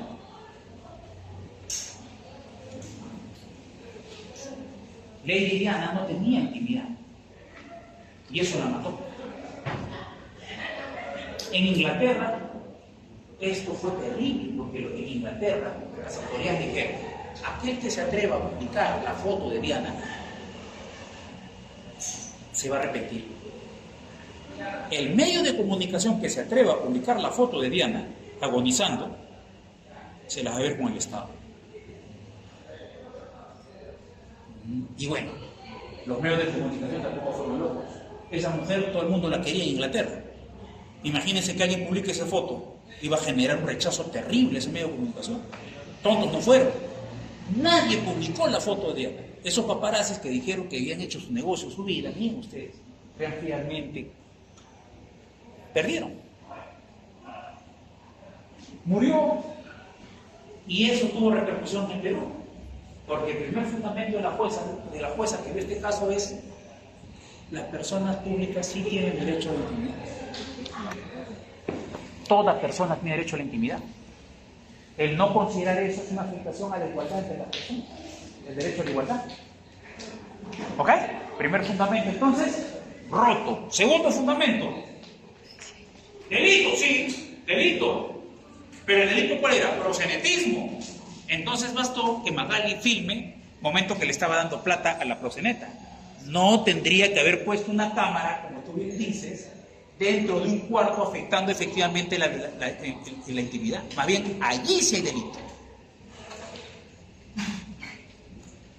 Por eso le digo que Magali Medina, gracias a Magali Medina, se ha determinado eso. Roto un segundo fundamento, la condenan a Magali Medina a una pena suspendida y al pago de una reparación civil a favor de Mónica Daro. ¿Ok? Y miren ustedes, por eso les digo, muy inteligente fue su abogado. Su abogado no fue a la difamación porque iba a perder.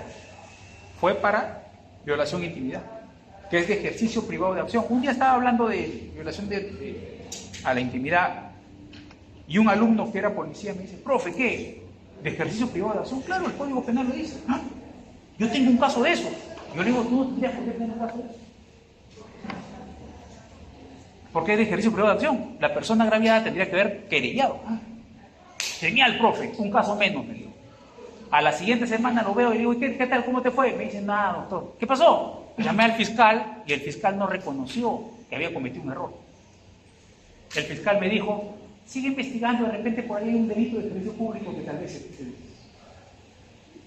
Entonces partimos en primer lugar, que muchas veces las propias autoridades no se dan cuenta de su error, y peor, cuando se dan cuenta de su error, no quieren reconocerlo.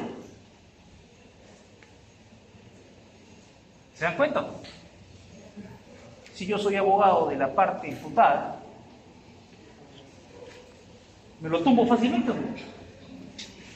Y la pregunta es: ¿perdió tiempo la agraviada o no?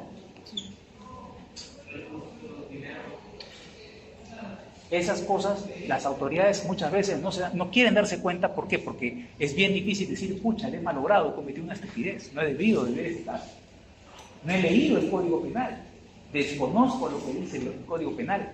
Esto era de ejercicio privado de acción, no de ejercicio público de acción. Yo no tendría que haber investigado. El temor también el temor de repente de ser quejado, tal vez, por haber cometido una irregularidad, haber abierto un proceso cuando no debería haber sido abierto por él. Pues esas cosas lamentablemente. ¿Ya? Seguimos en la siguiente. Ajá. Esa es una injuria para una información. Recuerden ustedes que la información es ante un grupo de personas, estén separados o estén juntos. Y a través de las redes sociales, a través de los medios de comunicación social, es más grave. Vamos a la siguiente diapositiva para terminar este tema de Ok, interesante, ¿no? Pero fíjense que tiene características muy similares a un proceso civil. ¿Se dan cuenta o no?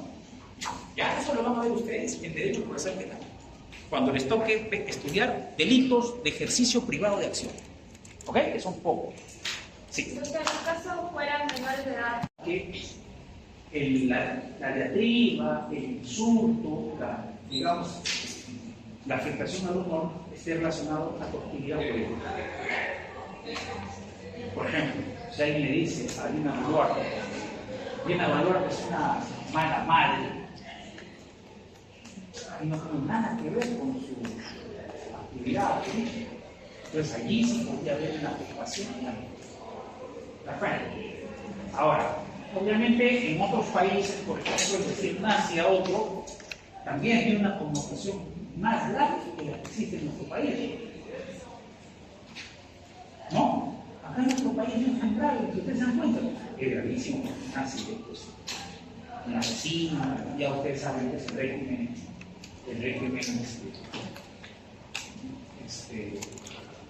todo lo que genera, no, el nacionalsocialista alemán, todo lo que genera, la muerte de más de 6 millones de personas.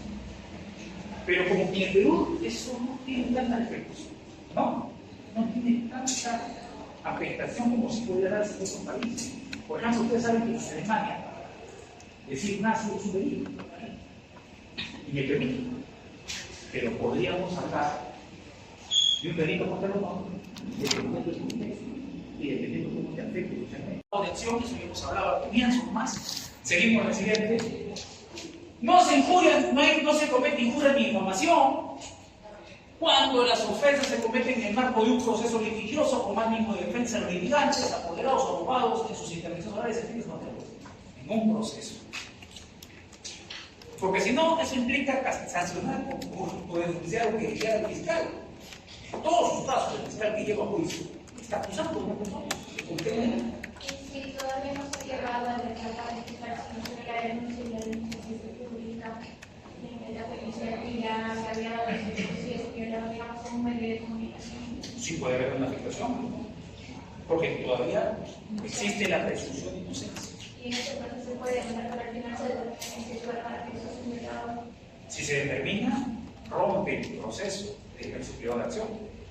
Pero mientras tanto, una persona no podría decir es un violador si es que una persona está en proceso, porque todavía no se ha afectado, o si no se ha roto su derecho de la persona inocente. ¿Sí o no? Sería afectatorio. Yo me acuerdo de un caso muy interesante, hace años atrás. Una extranjera vino al Perú, perdón, mi patrocinado que era extranjero vino al Perú. Salió los medios de comunicación. Seguro, ¿cierto? Y generalmente van ya con desgano, van ya hasta molestos, ¿no? La tremenda burocracia que existe en la administración. Ok, vamos a la siguiente diapositiva. Exceptio veritatis, lo que le dije, la excepción de la verdad. En el caso de los funcionarios públicos, existe una excepción de la verdad. O sea, si una persona demuestra que está diciendo la verdad, miren, no se configuraría delito. ¿Ya? El artículo 134 lo establece. ¿Ya? Dice: 1.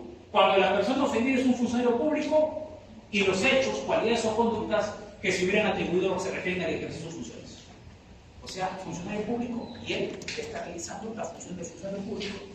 Si alguna persona comienza a hablar mal de este funcionario público, miren, no podría ser sancionado penalmente. Siempre y cuando, miren, la afectación al honor esté relacionada a su desempeño funcional. 2. Cuando por los hechos imputados esté aún abierto un proceso penal contra una persona ofendida. Principio de presunción de inocencia. 3. Cuando es evidente que el autor ha debido a todo el interés de una causa pública o en defensa propia. Y 4. Cuando el querellante pide formalmente que el proceso siga hasta establecer la verdad de los hechos o la cualidad que se haya atribuido, ¿no? Esto puede ocurrir también por parte del querellante, que continúe con el proceso, pero hay una cuestión que es importante, ¿no? Al final va a traer como colación una sentencia absolutoria. Es como la prescripción. ¿Han visto ustedes en el caso de la prescripción? Dice, si yo estoy imputado y prescribió el delito, yo como imputado puedo decir al juez: señor juez, yo rechazo la prescripción. Yo quiero que continúe el proceso hasta el final, para que se demuestre que soy inocente. Pero fíjense ustedes, el juez, ¿cómo va a resolverlo? Igual que prescribió, ¿sí o no? Es una de las cosas absurdas dentro del proceso penal, porque al final el juez va a decir que ha prescribido, está obligado a resolver de esa manera. Si la verdad de los hechos, cualidad o conducta resulta probada, el autor está exento de pena. Esto está pasando no solamente en estos casos, sino, como les digo, jurisprudencialmente en muchísimos casos. Ahora los jueces están verificando si es verdad lo que dice la persona que ha querellado y en base a eso resuelve. ¿Okay? No se admite en ningún caso la prueba sobre imputación de cualquier hecho punible que hubiera sido materia de la solución definitiva en el Perú o al extranjero. Si una persona es absuelta, eso significa que ha sido considerada no culpable. Y por ello no se le puede aplicar, obviamente, o no se le puede considerar, por ejemplo, la comisión de un delito si ha sido absuelto. Yo tengo un caso y he tenido audiencia, justamente por eso un poquito tarde llegado. Justo ya estamos en documentales. Mucha pobre la fiscalía está recibiendo un apagado terrible. Le están imputando a mis patrocinados, a mi patrocinado particular de la empresa que constituyó delito de lavado de activos. ¿Ok? Lavado de activos. Y la fiscalía ha presentado, miren ustedes, como medio probatorio de hacer actuar en juicio, el requerimiento acusatorio que se le hizo al patrocinado de su empresa por otro caso ocurrido en Loreto. Por otro caso.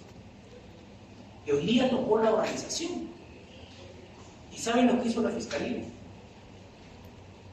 Pasó a la siguiente. No consideró esa documental que ella misma ha considerado como medio probatorio de hacer actuar en juicio. ¿Por qué? Porque ha evaluado y ha dicho, uy, si yo presento esto, esto me va a perjudicar. Va a perjudicar a mi tesis de incriminador. ¿Por qué? Porque va a demostrar a los jueces que ellos han sido procesados prácticamente en el mismo periodo por el que estamos nosotros procesándolos, en primer lugar. En segundo lugar, porque se va a demostrar que en ese requerimiento acusatorio se han utilizado medios probatorios que están siendo utilizados también en este proceso por lavado de activos. ¿Se dan cuenta o no? Y en el proceso en Loreto, mis patrocinados han sido absueltos. La Fiscalía presenta el requerimiento. Yo presenté como medio probatorio nuevo la sentencia y la resolución que la confirma. Absolviendo. La Fiscalía dice, hay un proceso por el que se ha acusado. Miren, qué bárbaro. Titular de relación penal, defensor de la legalidad. Y yo digo, sí, efectivamente, acá está la sentencia, absuelto. Y acá está la sentencia de segunda instancia, que confirma. Por eso es que no la han presentado. ¿Se dan cuenta? Ese que lo han presentado para que se realice. En juzgamiento no lo quieren hacer porque dicen, uy, nos van a reventar. El abogado va a decir, sí, efectivamente, nos va a sacar la movia, varios de los propios probatorios. O sea, el acabose total. Entonces eso es importante. Cuando alguien es absuelto, si es cosa juzgada, olvídense.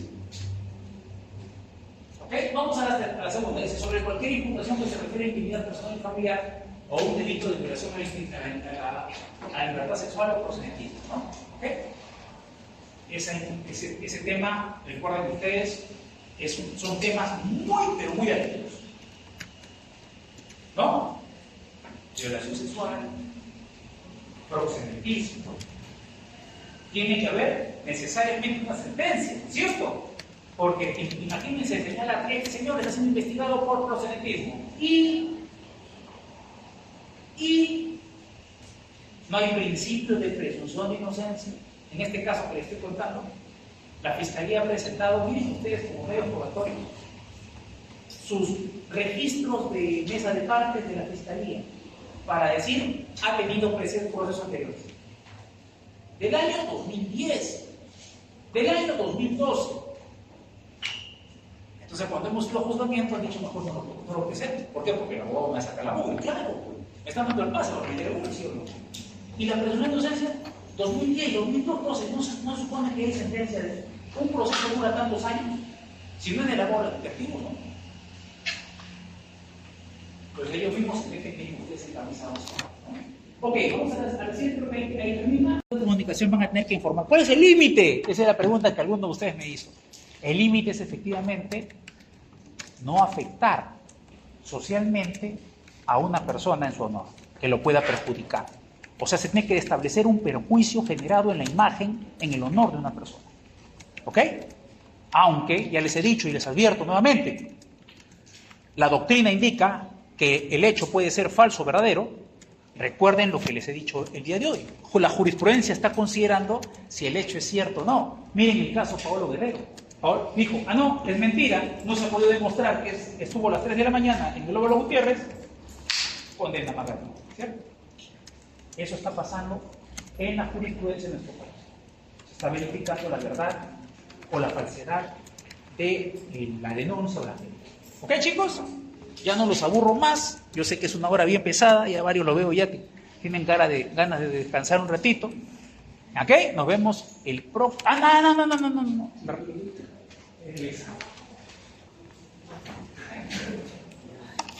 Ya. Vamos con el examen, me estaba olvidando. Ok, primera pregunta. Luisa es contratada como enfermera particular de una anciana que sufre una grave enfermedad, en virtud de la cual debe encargarse de su cuidado y de suministrarle diversos medicamentos indispensables varias veces al día. El día de su cumpleaños, Luisa decidió ausentarse del domicilio de la anciana por un par de horas para almorzar con unas amigas. Sin embargo, en dicha reunión actuó irresponsablemente. Palabra clave. Actuó irresponsablemente. Pues además de ingerir alcohol en exceso, decidió no volver al domicilio de la anciana, producto de lo cual la salud de esta se desestabilizó al no recibir sus medicinas y finalmente murió. La conducta de Luisa constituye A. Homicidio doloso por omisión impropia, B. Homicidio culposo, C. Homicidio por omisión violenta, D. No constituye ningún delito y E. Homicidio piadoso. ¿Qué señalaron ahí? La A. Homicidio doloso por omisión impropia. Pero menciona la palabra irresponsable, es culposo. O sea, sí es por omisión impropia, pero en la alternativa A dice doloso.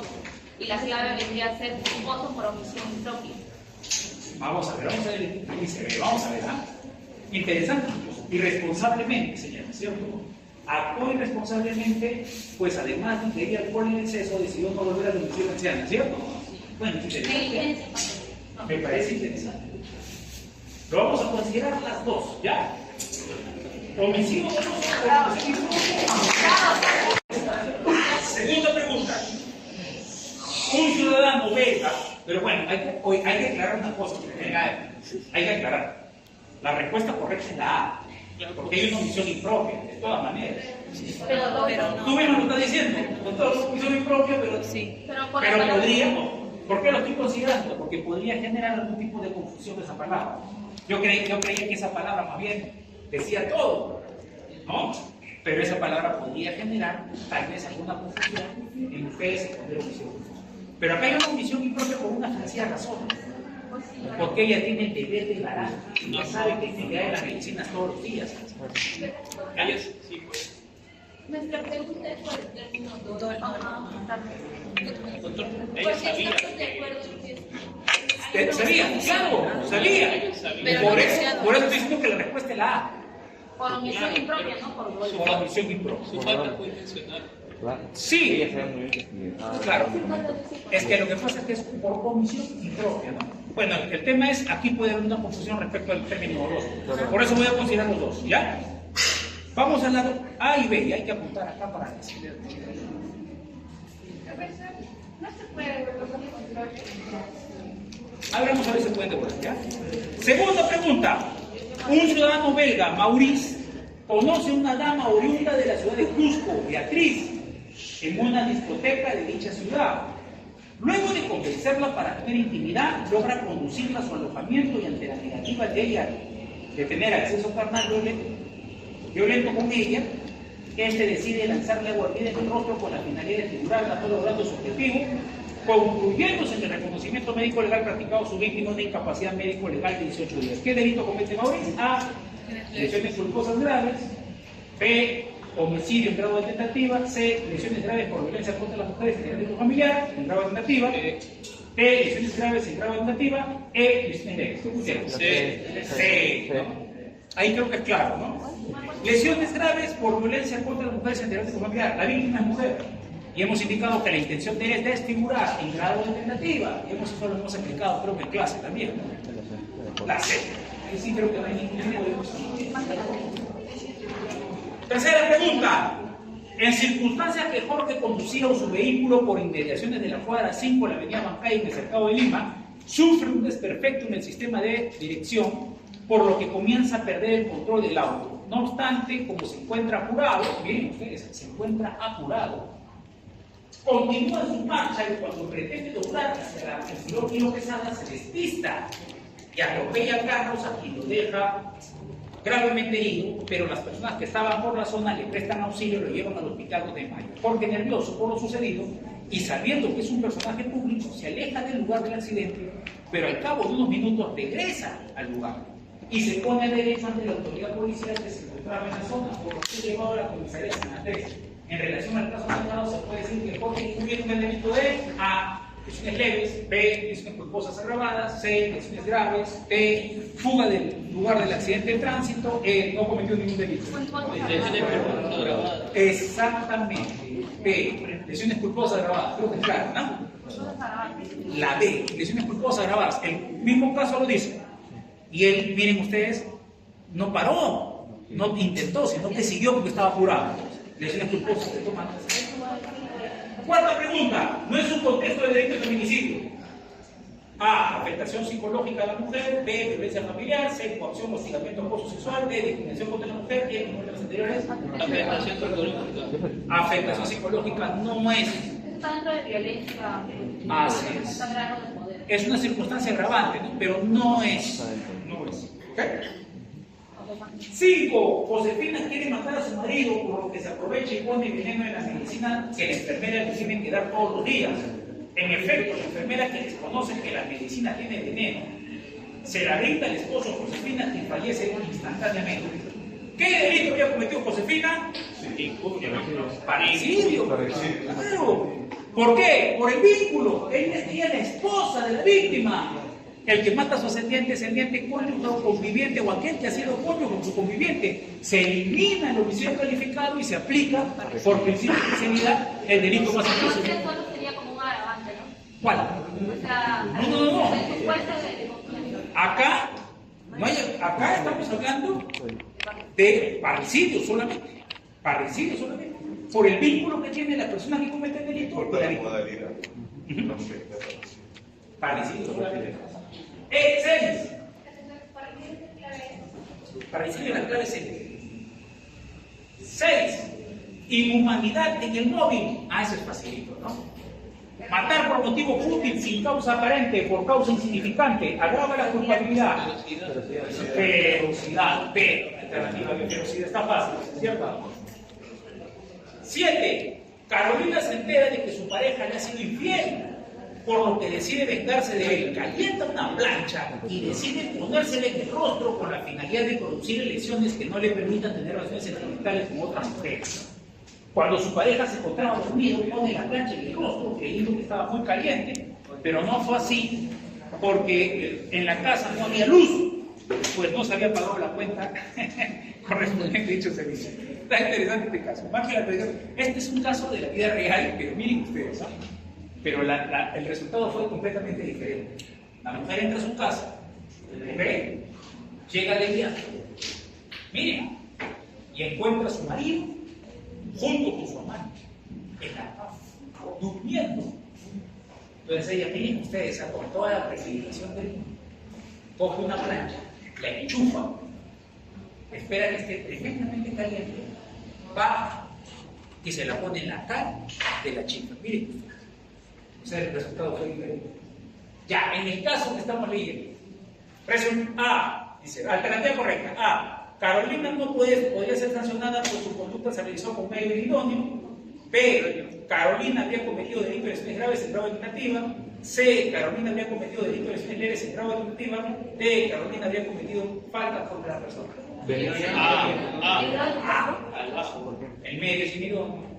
Así que, ¿quién puede causar lesiones en una plancha que está fría? Su fin era a menos que la golpee, pero en mi caso no la golpea. No era desde acabado, doctor. Intentó poner. Eso es lo que se llama, en el ámbito del derecho, miren ustedes, en el ámbito del derecho penal se llama tentativa inidónea, también llamado delito imposible, artículo 17 del Código Penal. Cuando el medio es inidóneo. Pero yo he entendido, doctor, que aunque, por ejemplo, sea exento, por ejemplo, hacer el acto, aunque no haya hecho los delitos igualmente, debería ser condenado. Código Penal, tiene Código Penal. Artículo 17, fuerte. No es punible la tentativa cuando es imposible la consumación del delito por la ineficacia absoluta del medio empleado o absoluta impropiedad del objeto. Pero no es impropia la plancha. Ella no sabía que era impropia, pero quería. Porque la plancha, Pero tenía intención de estar. nuevamente, fuerte, así como ha leído. Escuchen. Artículo 17. No es punible Ahí la nomás, tentativa. ahí nomás. No es punible, ¿cierto? Eso es importante. La tentativa. Seguimos. No es punible la tentativa cuando es imposible la consumación del delito. Ahí nomás. Cuando es imposible la consumación del delito. Por esta figura se llama delito imposible. Seguimos. Por la ineficacia absoluta del medio empleado. Ahí nomás. Ineficacia absoluta del medio empleado, ¿cierto? ¿Y la segunda? O absoluta impropiedad del objeto. Con una plancha, ¿quién puede quemar la cara con una plancha que no se quiere, que no se ha calentado? Es como si dejar un arma junto a alguien y no. Por ejemplo, igualito, mira. Yo te quiero matar, mira. Cojo un arma, uy, es un encendedor. Yo voy a ser procesado por homicidio. Pero si yo me pongo con el arma y el arma está. ¡Quería!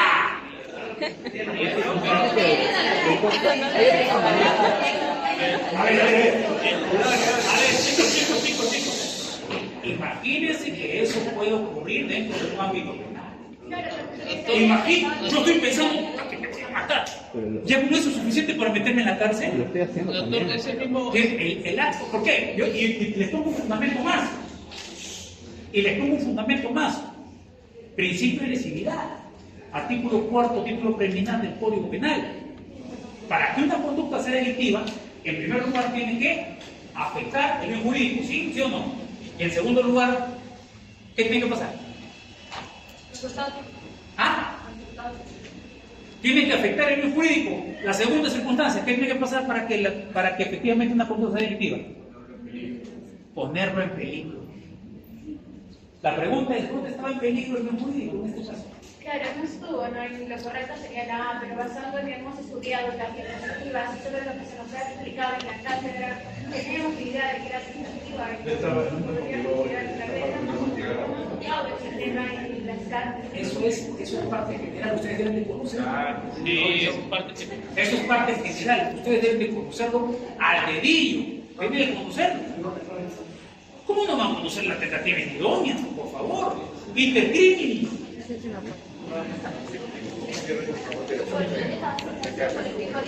Pero tienen que saberlo.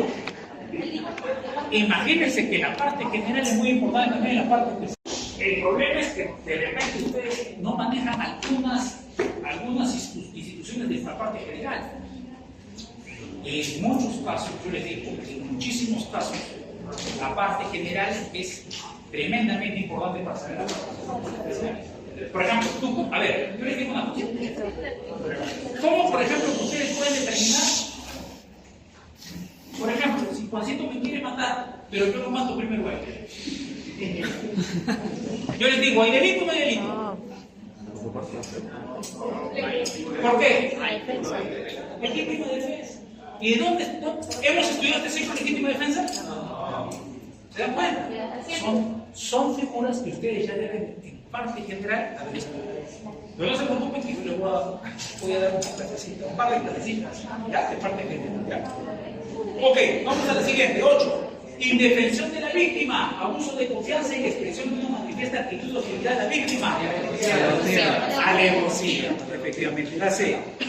9. Francisco maneja su vehículo a excesiva velocidad, pues su esposa, que se encuentra en el automóvil, está gravemente herida y necesita atención médica urgente, si no muere.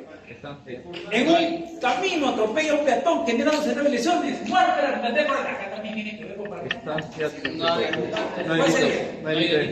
no había delito, estamos ya justificantes, ¿cierto? Y eso también lo hemos utilizado en clase, hemos hablado acerca de eso. El estado sea justificante, artículo 20, inciso 4, cuando una persona afecta a un bien jurídico de menor valor, pero para saber un bien jurídico superior, ¿cierto? ¿No?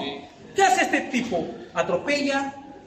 No, ¿qué dice? Maneja un vehículo, su esposa que se encuentra allá. Afecta la integridad para salvar la vida. Para salvar la vida. Afecta la integridad física de las personas para salvar un bien jurídico superior que es la vida de su Artículo 20 dice sí. Sí se mataba. Esa parte general también. En el caso son lesiones, pero si en caso lo hubiera matado, igual. Si esto no seas culpante, vida versus vida. ¿La vida del peatón o la vida de mi mujer? Y bueno, ¿La vida de un peatón que no conoce o la vida de un familiar cercano suyo? ¿Cuál sería la más importante? El delito pues habría actuado en estancia justificada. Lo que pasa es que es bien difícil no utilizar parte general del caso. Lo va a tratar, pero por ahí, por alguno que es evidente, lo voy a tener que utilizar. Tienen que conocer esas figuras de todas maneras. Y si no las conocen, profesor, no las conozco, aprovechenme cuando estoy acá. Para eso estoy acá, profe. ¿Sabe qué? Esto no me quedó claro. ¿Qué significa esto, profe? Explíqueme qué significa esto. ¿Ya? 10. En julio del 2020, durante la pandemia del COVID, Sara fue llevada por sus familiares al Hospital María Auxiliadora porque comenzó a sentir dolores intensos en el vientre.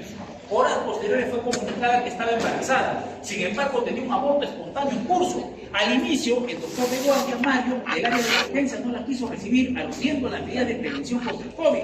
Luego condicionaron su atención a la del pago y compra de insumos médicos. Después de horas y tras cumplir con los requisitos, recibió finalmente la atención médica. Una de las enfermeras, llamada Carmen, acompañada de Mario, le informan a Sara que sería denunciada a la policía por el delito de aborto. Sara, por temor a la persecución penal, intenta escaparse por la ventana, pero en un descuido se resbala y fallece tras caer del 7º piso. Marque la alternativa correcta. A. No se habría cometido ningún delito alguno. B. Se habría cometido el delito de homicidio simple. C. Feminicidio. D. Exposición a peligro de persona dependiente por encontrarse bajo vigilancia de la persona de salud. O E. Infanticidio. No hay delito. No hay delito. No hay delito. Si ella se resbaló sola. Yo creo que es puesto de persona en peligro dependiente porque, mire, el hospital tenía el grado de cuidar a la mujer embarazada, a la señora, y en un momento estuve embarazada después de haber sufrido el tratamiento, todo, que le han necesitado por estar recibiendo el aborto. Su estado psicológico no es el mejor que se puede estar después de todo este tratamiento. Che, que estás diciendo cosas que el caso no dice. No, pero interesante tu efecto. Doctor, sí.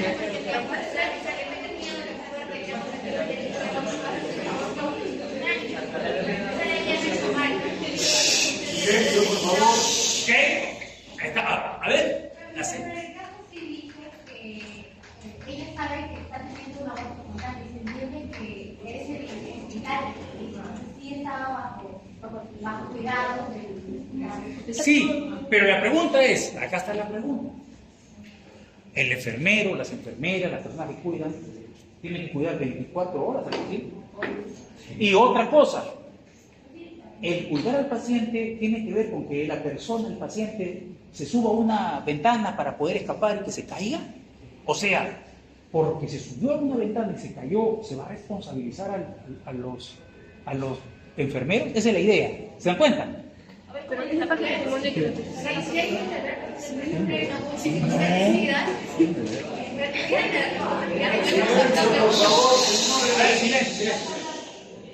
hospitales, cuando tienes como sensible, el riesgo de suicidio sí tiene una pequeña. Pero eso no dice, ¿no? A ver, en julio del 2020, durante la pandemia del COVID, Sara fue llevada por sus familiares al Hospital María Auxiliadora porque comenzó a sentir dolores intensos en el vientre. Horas posteriores fue comunicada que estaba embarazada. Sin embargo, tenía un aborto espontáneo en curso. ¿Ok? Al inicio, el doctor de guardia Michael del área de emergencia no la quiso recibir, aludiendo a las medidas de protección contra el COVID. Luego, condicionaron su atención a la de un pago de compra de insumos médicos. Después de unas horas y tras cumplir con los requisitos, recibió finalmente atención médica. Una de las enfermeras, llamada Carmen, acompañada de Mario, le informan a Sara que sería denunciada a la policía por aborto. Sara, por temor a la persecución penal, intenta escaparse por la ventana, pero en un descuido se resbala y fallece tras caer del 7º piso. ¿Se dan cuenta? Una vez dentro del hospital, la enfermera le dice que va a ser denunciada por aborto, cosa que por decir que ha tenido un aborto espontáneo, que ya ahí, tal cual, en base a su tratar, ella mientras no estaba en pánico, sino que el estado ya después de una celebración es lo mismo que de una mujer normal, no puede agregarse estado. Pero eso no lo dice el caso. Solo tiene que basarse en el caso. ¿No? El caso, lamentablemente, no puede ser tan extenso, no puede ser de determinado detalle. La pregunta es así de simple, así se soluciona el caso. Miren, para que ustedes también se den cuenta. para que se den cuenta cómo se soluciona un caso en el ámbito penal. La pregunta es, el hecho de que ella se haya subido una ventana para tratar de escaparse y haberse caído del séptimo piso, ¿puede ser imputable al enfermero y a la enfermera? No, ¿Carmen? pero ¿por qué sucedió que ella estuviera detrás? No. Estamos hablando, ojo, estamos hablando de responsabilidad penal. Ah, no, profesor, que no tuvo que haberle dicho eso. Acá estamos hablando de un curso de derecho penal, no un curso de moralidad, de cómo tiene... No, acá estamos viendo responsabilidad penal. O sea, vamos a ponerle una sanción penal a una enfermera porque la paciente se subió para querer escaparse de la policía y por caberse el séptimo piso. ¿Eso me están diciendo ustedes, chicos de San Marcos? ¿Que hay que sancionar penalmente a una persona por eso? Pero usted mencionó el caso del ejemplo del profesor que va de paseo con sus estudiantes, él quedaba bajo el cuidado de lo que le pasara. Estamos hablando de menores de edad. No, pero En este caso, una persona mayor. Silencio, por favor, compañeros. Yo que he sido internada en un hospital, sí tienes que quebrar. Cuando tú quieres salir de esos casos, tienes que firmar una acta. Pero en este caso no está subiéndose por una ventana, se ha caído del séptimo piso. ¿Cómo le vas a responsabilizar? La pregunta es así de clara. Y eso es lo que ustedes tienen que tener en su cabeza cuando quieran resolver un caso penal. Porque ¿qué ocurre? Lo primero que pensamos es, bueno, sí, tiene algún tipo de responsabilidad. ¡Ojo! No estamos hablando de cualquier tipo de responsabilidad, estamos en curso de derecho penal. Estamos hablando de una responsabilidad penal, se va a poner una sanción a una persona. ¿Podría imponerse una sanción a una persona por un hecho como ese? No, omisión culposa es que lo operen y lo operen mal. Ahí sí hay un delito culposo. Pero en este caso, le vamos a llamar a la policía. Ella se sube, se va por el séptimo piso y se cae. ¿Cómo se le va a responsabilizar a la enfermera? No es un estado mental, es lamentable, doctor. Eso no lo dice. Pero Eso no lo dice. se lo entiende. No, porque un enfermero no puede estar 24 horas atendiendo, estar pendiente de una paciente, eso todos lo sabemos. Aquí en este caso, por eso no había delito. Sería tremendamente injusto, sería tremendamente arbitrario, sería tremendamente abusivo condenar a una enfermera por ello. Por un hecho realizado por la propia paciente. Porque ni siquiera si hubiéramos dicho que la enfermera la atendió mal o la abandonó de repente, con suerte. En este caso no. En este caso lo que determina el hecho es que ella se sube al séptimo piso y se cae del séptimo piso para querer escapar de la policía. Eso es lo que genera el hecho. Imagínense ustedes castigar a la enfermera, tú eres la culpable por haberle dicho que va a venir la policía. ¿Eso tiene repercusión penal? ¿Se le puede sancionar a una persona por eso? Ya es otra cosa. Estamos hablando de derecho penal. Ahora, que está mal reprochable, podemos decir, está reprochable, ¿cómo le vas a decir eso a tu paciente y eso? Pero de ahí a sancionarla penalmente, ojo, sancionarla penalmente, decir que eres culpable de tal delito, estamos yéndonos demasiado, ya sería muy peligroso, ¿no? Muy peligroso. ¿Y qué sanción se podría hacer entonces, profesor? ¿Perdón? ¿A qué sanción se podría dar a los enfermeros al doctor que le han dado esa mala información y que estaba condenado a ese delito? No tengo idea. tienes una responsabilidad penal, ¿qué tipo de No responsabilidad? habrá ninguna clase. Podría ser una responsabilidad administrativa, pero no penal. ¿Qué es el estado puerperal? Ajá, el estado puerperal es un estado, ojo, el estado puerperal o puerperio es el estado en el que la mujer, después del embarazo, ojo, durante el parto, ojo, durante el parto y después del embarazo hasta los 40 días sufre la mujer psicológicamente, donde sufre alteraciones psicológicas. Acá no hay, porque es un aborto espontáneo, no se puede aplicar eso. Cuando estamos hablando del parto y 40 días posteriores, hablamos de estado corporal y la afectación verdadera que sufre la mujer. Podría haber tenido alguna afectación, pero el caso no lo dice. No se podría aplicar acá, porque acá estamos hablando de un aborto espontáneo, no hubo parto. El estado corporal, recuerden, durante el parto, hasta 40 días después de haber... Ahí la cosa podría cambiar. El caso no lo dice. ¿Y por qué no se puede utilizar estado corporal en este caso? Porque no hubo parto. Silencio, por favor. Lo que hubo acá es un aborto espontáneo. ¿Ya, chicos? Listo. Mira, ustedes han estudiado lo que es la figura de la... ámbito de protección de la norma. Imputación objetiva, ámbito de protección de la norma. Primer caso, miren ustedes, para que se den cuenta, una señora maneja su vehículo, excesiva velocidad. Caso verdadero. ¡Plum! Atropella a un peatón. Ella es culpable porque está en excesiva velocidad. Al peatón lo llevan en la ambulancia al hospital. ¿Ok? En el hospital le dan de comer y se atraganta con la comida y muere.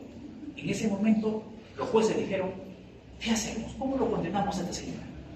¿Por omisión culposa o lesión culposa? ¿Por qué sería? Es lo mismo. Si se dan cuenta es lo mismo. Porque está fuera del ámbito de protección de la norma. ¿Por qué lo vas a sancionar por omisión culposa? Ah, no, porque produjo que le había atropellado, produjo que vaya al hospital y murió en el hospital. Pero la pregunta es, ¿el hecho tiene relación directa con el acto de la persona? Es lo mismo, si ustedes se dan cuenta. Pero, obviamente, digamos que he utilizado el ejemplo de otra manera. Recuerden eso, y vamos a tener seguramente un par de clases de parte general para explicarles esto. Imputación objetiva es necesario que sepan. Es necesario que sepan eximente de responsabilidad penal. Tienen que saber lo que es una legítima defensa, un estado de ansiedad justificante, un estado de ansiedad culpante. Es necesario, bien superable. Es necesario que sepan. Así que vamos a darnos un tiempito para poder por lo menos hacer un pequeño repaso. ¿Ya? ¿Ya, chicos? ¿Listo? Sí.